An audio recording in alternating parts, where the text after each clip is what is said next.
You're listening to the Monocle Daily, first broadcast on the 12th of December 2024 on Monocle Radio.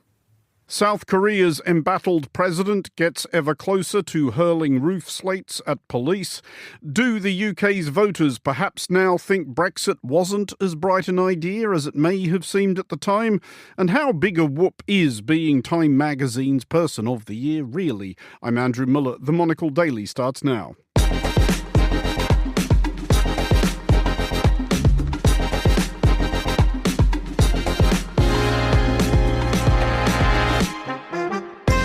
Hello and welcome to the Monocle Daily, coming to you from our studios here at Midori House in London. I'm Andrew Muller. My guests Carol Walker and Sean Kemp will discuss the day's big stories, and our weekly letter from is postmarked Dubai. Stay tuned, all that and more coming up right here on the Monocle Daily.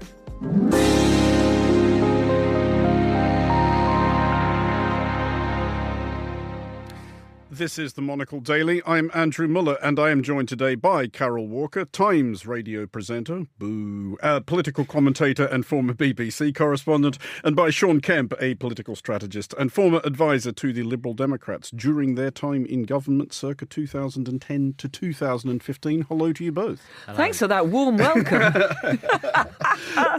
Look, any time, Carol, you want to have me on your show, you can do much the same.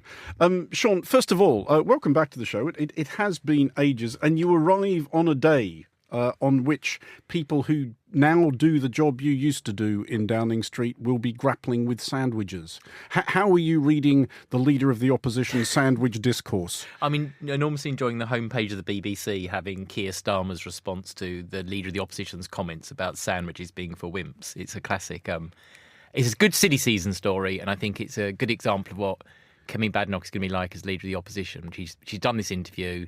She does not hold her tongue about any issue, great or small. So if she hates moist bread and thinks lunch is for wimps, she's going to say so. And for however long she lasts in her political position, she's going to be enormously entertaining, if possibly not very good. Yeah, I do rather feel like I should always add the rider Leader of the Opposition as of this broadcast, Kemi Badenoch. How little, Sean, do you envy whoever is currently doing the job for her that you once did for Nick Clegg? Well, I imagine there's a meeting where they're going, well, the good thing is you're getting cut through. And I know when it's like these things happen. You do sort of end up going, cut through the steak. Yeah, people, he cuts through the steak. Actually sits there glaring at them, having their pret sarnie. You do end up sort of convincing yourself of all these things. Oh, well, people have noticed it and that's good. The problem is when you're sort of not in government, if they only notice the sort of silly, daft things, particularly early on, that's all they really know of you. But yeah, they're probably just going, oh, it's okay, it's all fine, at least we're getting talked about.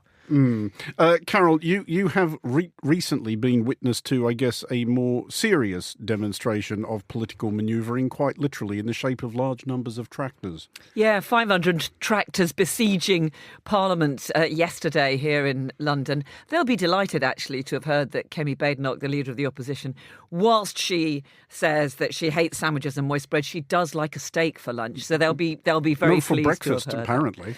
But the farmers are up in arms, bringing their tractors to Westminster, causing chaos in the middle of central London because they're furious about changes to the inheritance tax. In the UK, there are many farms that are still family-owned and passed down through generations. And in many cases, the farmers and subsequent generations do feel very rooted, very connected to their particular patch of countryside. They fear that the big changes in inheritance tax announced by the new Labour government will mean that farms will have to be sold off and broken up in order to pay inheritance tax.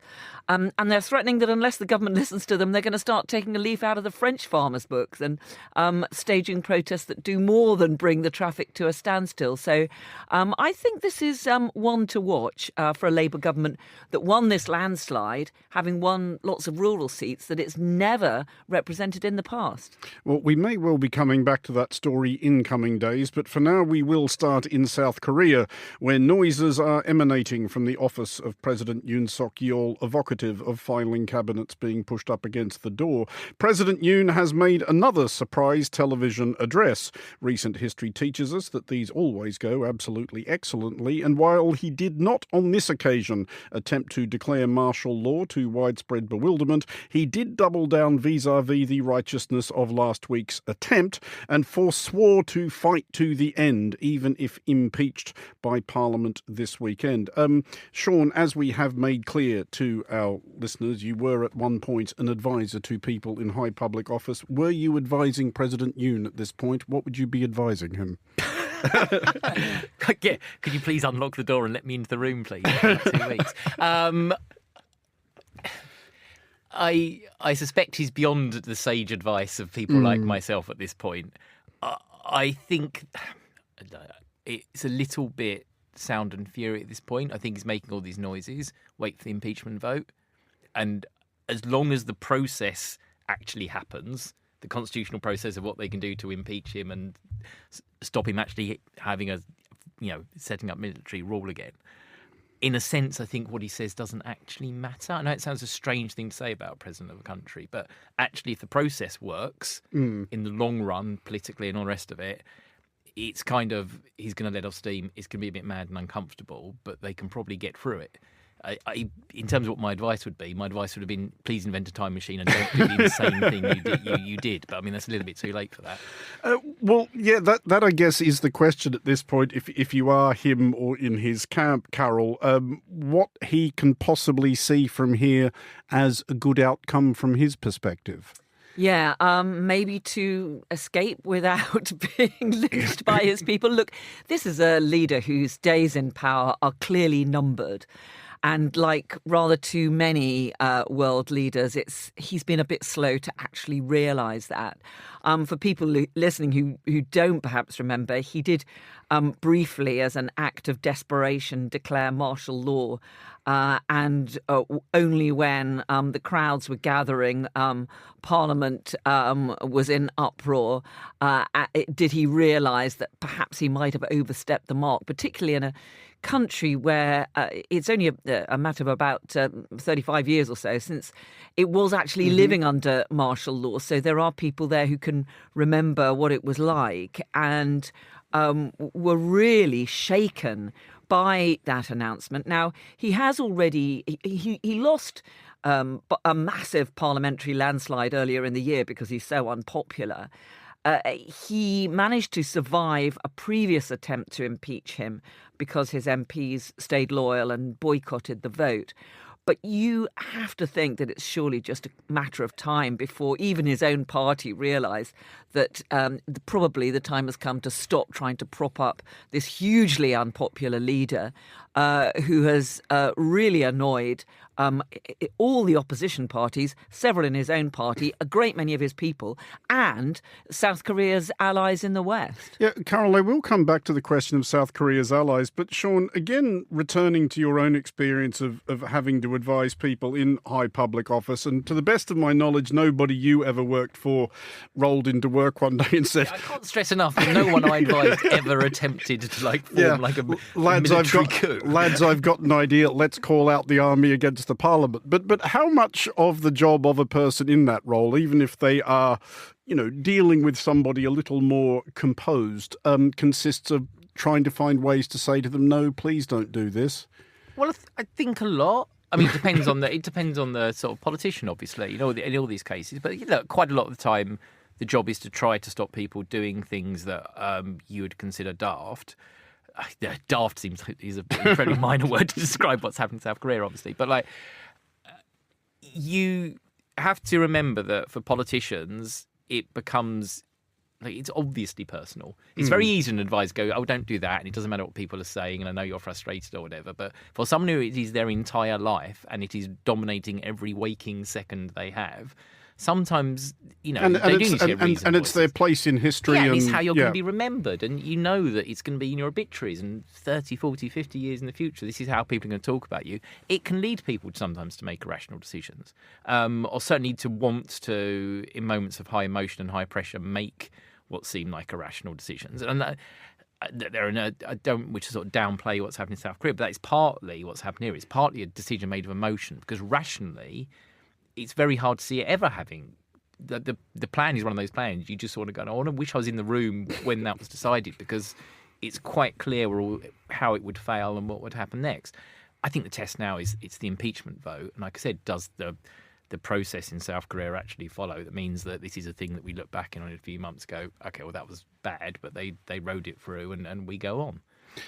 Just going back finally to what you were saying on this, Carol, about how South Korea's allies and the wider world might be looking at this. Does this put a dent in South Korea's image? Because it is a country which has had a really good last couple of decades in terms of presence on the global stage, in terms of soft power, both cultural, diplomatic, military, etc. Does this cause people to reassess what they think of it and how they perceive it? Or, as Sean suggests, does it all depend on whether the institutions hold up and the process is followed?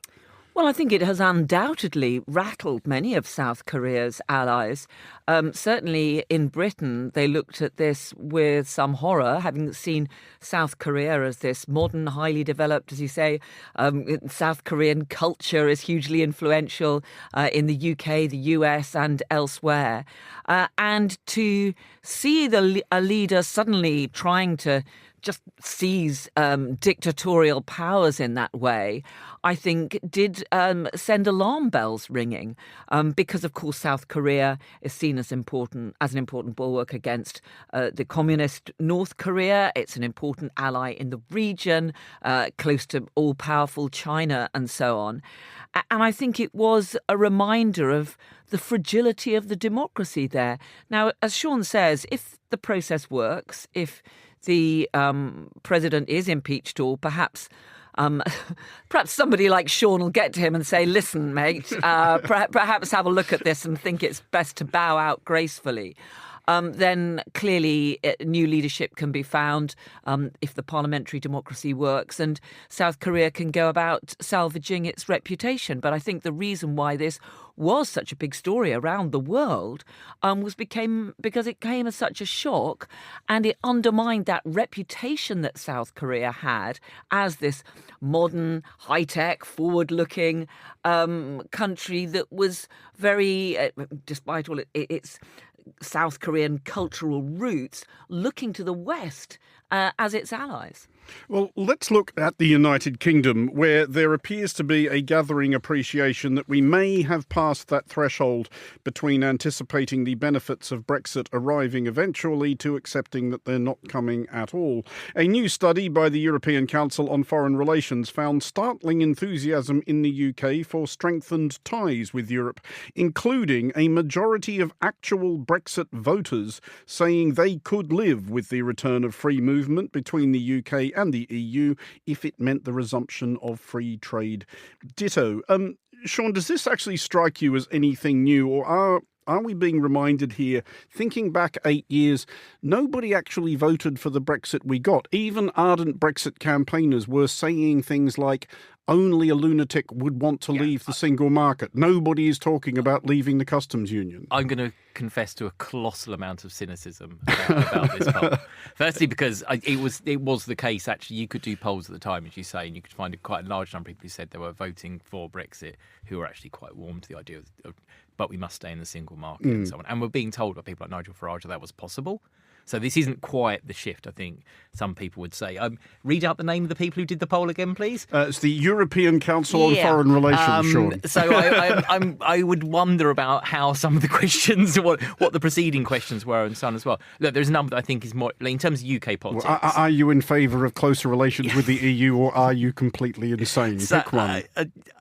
And I think there's a number, I would say, that is more important than those polling numbers in terms of UK politics. How likely is that Keir Starmer's government actually tries to do a deal like that. And that is 89. And that is the number of seats in the UK where Reform is second place to the Labour Party. And so that is Britain's leading anti-immigration party is second in 89 seats where they would face Labour.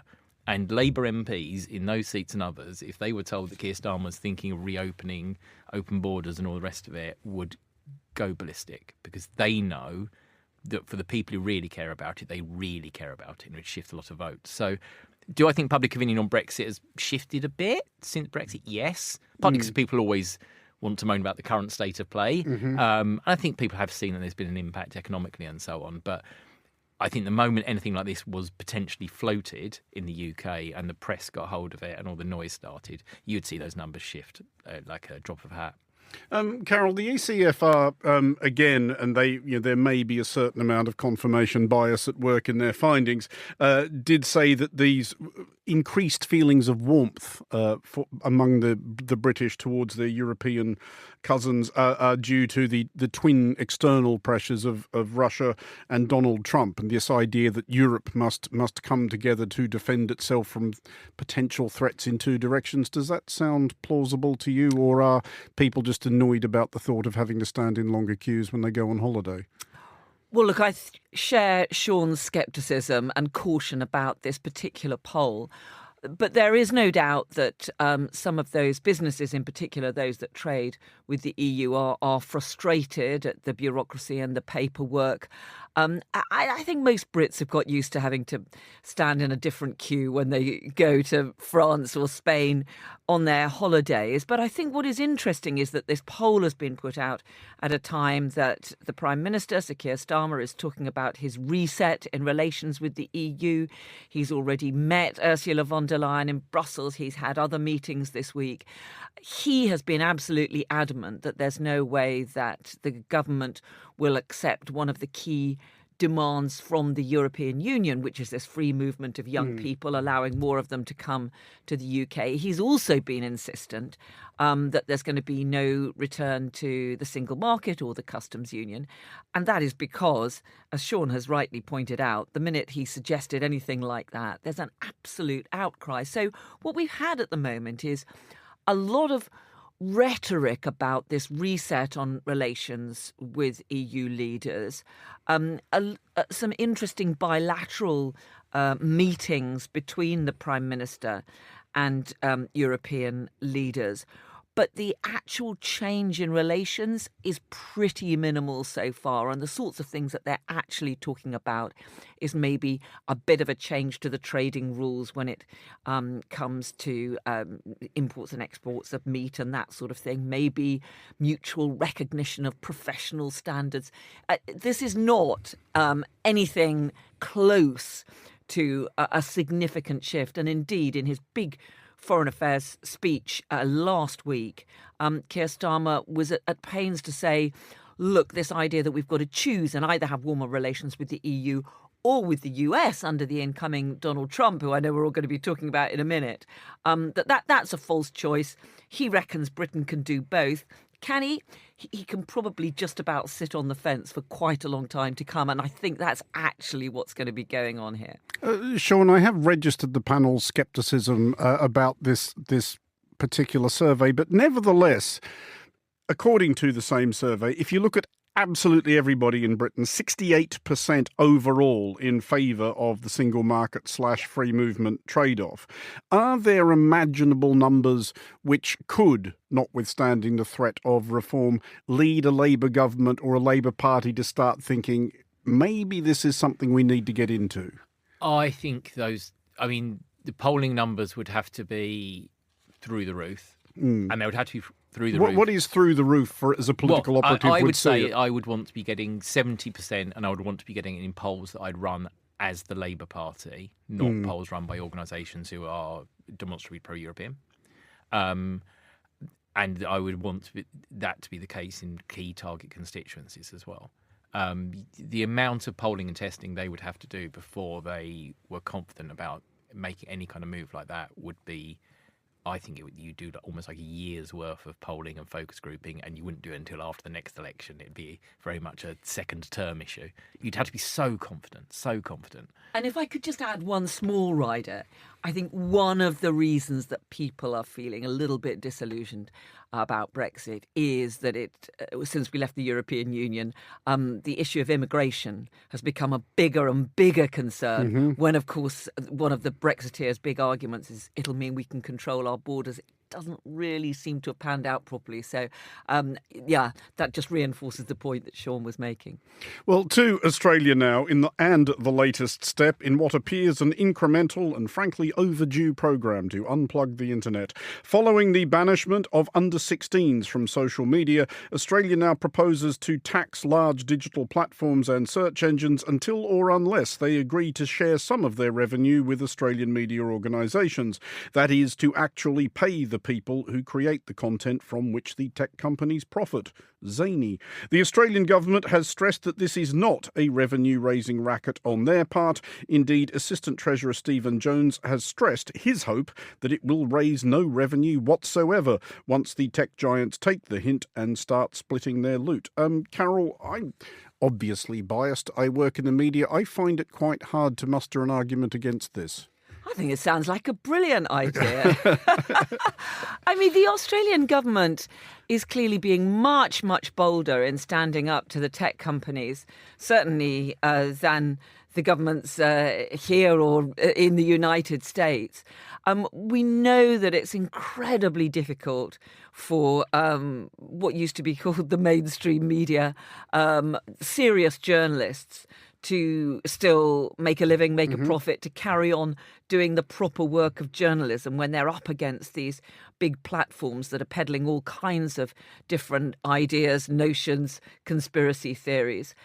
And so if you can get these hugely wealthy, hugely profitable social media sites to actually subsidise the production of real news, it sounds like an absolutely brilliant idea to me. And the fact that they're all up in arms about it and saying it's completely outrageous and trying to suggest that, of course, they don't produce news when we know that a whole generation of people actually look to sites like Facebook and even TikTok to get their news, then I think it seems to me an absolutely brilliant idea, and it will be fascinating to see how those social media platforms respond to this, because you would think it would be in their interest simply to say, if they want to carry on operating to the extent that they do in Australia, well, OK, we'll just pay up. It's not that much money.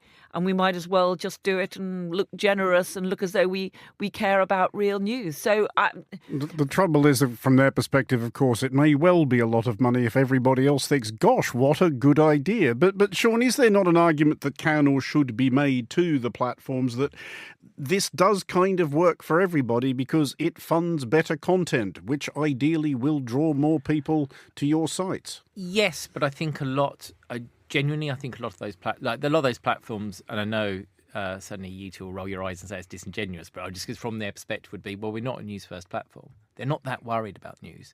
And that's the strange thing, is that a lot of people go to those platforms and get their news from them without even clicking through on the links or whatever. So then the actual news providers don't get any benefit because people just see the headlines, the opening paragraph, and the rest of it, they move on. So people are getting their news from them. But Meta don't consider themselves a platform for people to get the news. That's not where they're making their money. And most of the other ones aren't as well. So I think TikTok as well said something similar. We are not a news platform. That's not what we're about. So they're in this strange bind where they want to say they're not a news platform, even though one of the big issues that we're also facing is that they are actually platforms where they are, but they don't consider themselves to be. And there's this strange game of dare going on because, you know, one of them Meta might go, right, fine, we won't run any news on our platform. And they might think it won't hurt them that much. And that's the bit, you know, is the sort of game of dare that's going on here. They might think it doesn't really matter for them if it's not news, and that's not what people aren't getting. They're certainly going to pretend that way. What you're seeing a lot from the big tech companies at the moment is, and there are lots of debates going on about social media or about monopolistic practices and all the rest of it, is a lot of times now the tech companies are trying to sort of go, well, if you do that, we'll go. They're trying to call governments bluff. And you're seeing this in Europe, you're seeing this in the States, you're seeing it in Australia. There are actually games of bluff going on between regulators and governments and tech companies, where they're both trying to see where the other one where the brink is, where you can push them. They'll come to negotiation. They always end up coming to an agreement. But there is actually a really interesting battle going on between regulators and these big tech platforms across a whole range of issues. And like you said, the ban for under 16, Sony is just one of them. And this is just another example of that. I mean, is there it's always the way, Carol, that regulation runs behind technology. It can often take months, years, decades to catch up. Are we seeing, though, in this and other things being enacted, especially by the European Union, something of a reckoning on this front, a sort of increased determination on the part of governments, especially of democracies, beleaguered as they are by disinformation, that the Wild West era of social media has to end? Well, I think that there is a recognition of the harm that can potentially be caused when there are not sufficient safeguards. And there's been this long-running saga here in the UK over the extent of regulation and a bill that took months and then got rewritten when the government changed and is still not properly on the statute books about where you do draw the line. But I think the problem is that the social media sites and the way that people use them is moving so fast that just as governments feel as though they might be getting on top of one aspect of perhaps the most harmful sites, things kind of move on to a different sphere. And I think the fact that, for example, Elon Musk took over Twitter, then unravelled quite a lot of the protections that were in place and has made it an even greater free-for-all than it was before. And I think it's very hard to see how the US would follow the Australians' example under the incoming government, given that Elon Musk is Donald Trump's best friend. I think, as of this broadcast. As of this broadcast so far. He's not Meta's best friend. He's not Meta's best friend. So I would hesitate to say that governments are getting on top of this. They're certainly aware and much more alert to the risks. But I think as fast as they get on top of one aspect of this, things move on. Another social media site moves on. The dark web always finds a way round it. There are different messaging platforms. There always seems to be a different way in which these online platforms are getting round it. Just really quickly, there's one other problem that you face in a government anywhere around the world if you get too much engaged in a war with the large social media platforms, which is that you need them. I don't just mean you need them politically to win votes and so on. I mean, as a government, if you had, for example, another pandemic and you had to launch a major health campaign, you need those platforms. So you can't just sort of have some kind of war with them because they're incredibly important for governments to actually communicate with their citizens. Well, to the United States now, and Time magazine, has named its annual Person of the Year. It is President-elect Donald Trump, who joins a roll of honour, including Joseph Stalin, the Ayatollah Khomeini, Deng Xiaoping, Yasser Arafat, Vladimir Putin and Adolf Hitler. And why, yes, I may have edited the list of previous honorees somewhat selectively.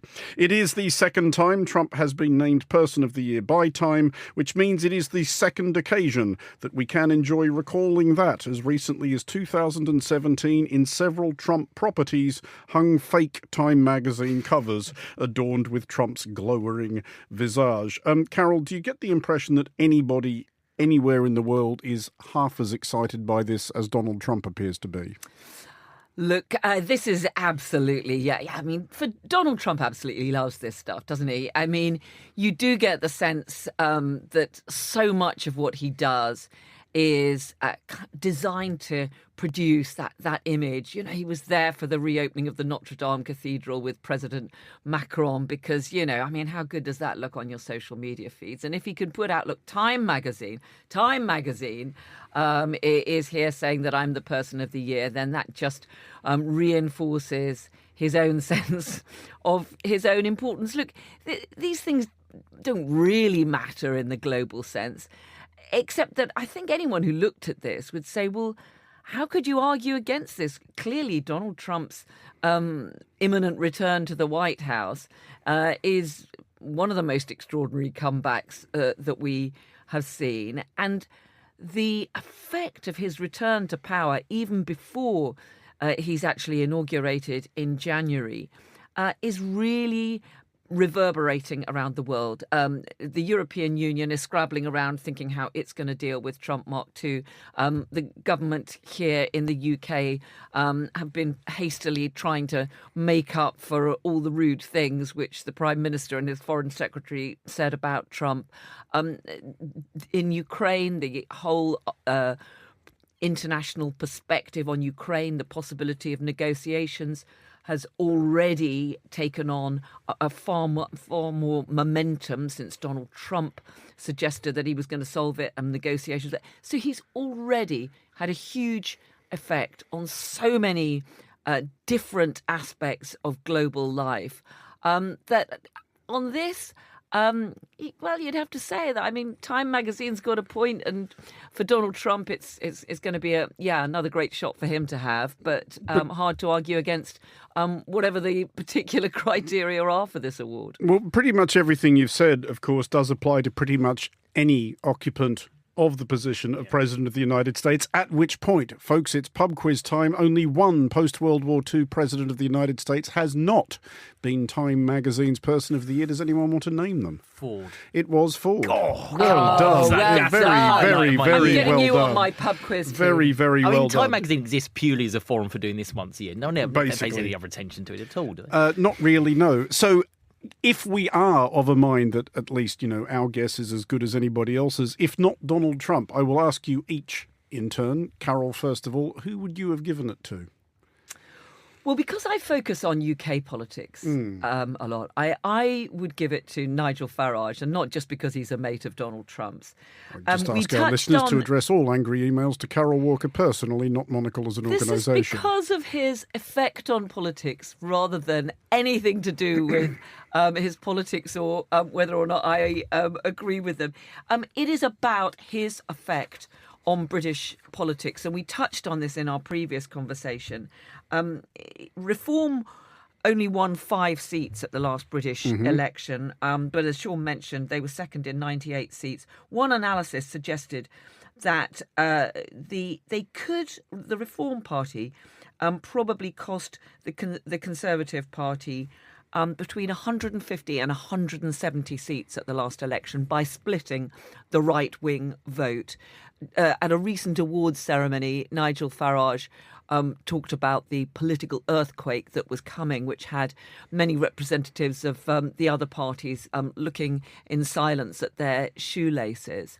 And I think the effect that he has had on our politics, on the preoccupations, the immigration, up there as probably the number one issue for our political leaders and voters at the moment after the economy.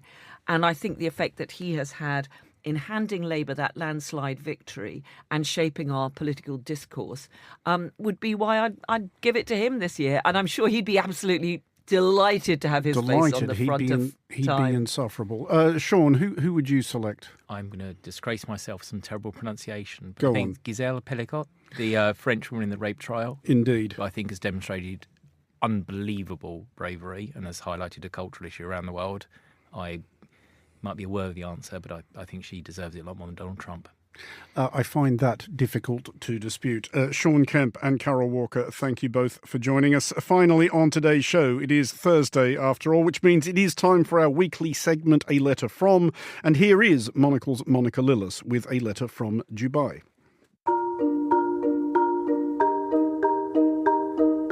Home is where the heart is. It's an old and severely overused adage, but for many, it's true.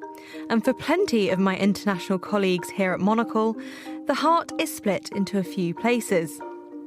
For me, home is sometimes the London suburb I was born in, or the Somerset village I spent my teenage years. More recently, it's the perch of South London that I now reside. However, the one place that my heart has stayed the longest is in the United Arab Emirates, Dubai to be exact.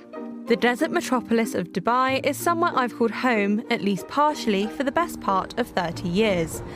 I'd like to get it out of the way now that much like anyone's home, there are aspects of it that disappoint you. The traffic is shit, especially at this time of year, and the price of a pint is even more expensive than in our local pub in Marylebone. There are also more pertinent things that spring to mind that bother me, but I don't think now is the right time or place to go into it. And despite the fact that the sandpit, as it's affectionately known, is constantly changing, an 800 metres shiny skyscraper here, a 3-kilometre man-made canal there is one thing that never shifts, and that's the comforting familiarity of the place. Every time I go back to visit my parents, who much to my delight are still reaping the benefits of the Middle Eastern lifestyle, there are a few experiences that have altered. As soon as the plane hits the tarmac at Dubai International, Emirates Airlines plays the same music before they open the doors. It's grounding, literally, and always punctuates the beginning of not just a warm holiday, but a refilling of my cup. Once I step outside at arrivals, I'm hit with a wall of the sticky, humid air, which holds the sweet, albeit slightly polluted smell it always has. I jump in a taxi to the other end of the city, and I know I have to hang on for dear life as we whiz up the Sheikh Zayed Road. And then when I crash into bed after a late landing, usually just a mere 20 minutes later thanks to RTA, it's the dull hum of the air conditioning unit that sings me to sleep. When I throw open the curtains the next day, the sun shines through the windows of Mum and Dad's 16th floor apartment, and it feels like not much can go wrong. Although that is far from true, it's the eternal optimism of the city that surely keeps people in this sandy place for so long. This part of Dubai is not entirely the same as it was when I was growing up here. In fact, this area wasn't a city at all, just wild beaches with big crashing waves. If you were lucky, you might even see a slightly lost and confused camel. The local ones have one hump here, in case you're wondering. The area has since transformed into the popular Dubai Marina neighbourhood, with colossally tall buildings hugging the man-made waterway. If I look up into the sky, I see the tiny white dots of skydivers floating down. Whilst it certainly couldn't be me, I'm sure the view from up there would give you a bit of perspective into Dubai's ever-changing skyline. A few hours later, I head to the local swimming pool, the one that I've been going to since I was less than a year old, and where I learnt to swim. The man handing out towels smiles at me sweetly and tells me he remembers my face from when I was a child. I, of course, also remember his. It's a comforting feeling to know that even though so much time has passed, there are things that stay the same. After a day of trying my best to absorb the Middle Eastern rays into my pores by osmosis, we head out for dinner at our family's favourite Lebanese restaurant. It's not particularly fancy, but we always order the same plates of succulent lamb, bowls of the creamiest hummus, and sit on fresh and tart mint lemonades. Non-alcoholic, of course. What I'm trying to say in all of this is home might be where the heart is, but it's also where your rituals are. It's where the people who've known you, or at least remembered your face for all your life, remain. It's somewhere where familiar timings of the sunrises and sunsets become etched in your brain. And as the years go by, it only gets harder to return to Greenwich Mean Time. Dubai may not be perfect, far from it in fact, and it's certainly not for everyone. But Dubai is my home, and that's good enough for me. For Monocle Radio, I'm Monica Lillis. Thank you, Monica. That is all for this edition of the Monocle Daily. Thanks to our panellists today, Sean Kemp and Carol Walker. The show was produced by Monica Lillis and researched by Maisie Ringer. Our sound engineer was Steph Chungu. I'm Andrew Muller here in London. The Daily is back at the same time tomorrow. Thanks for listening.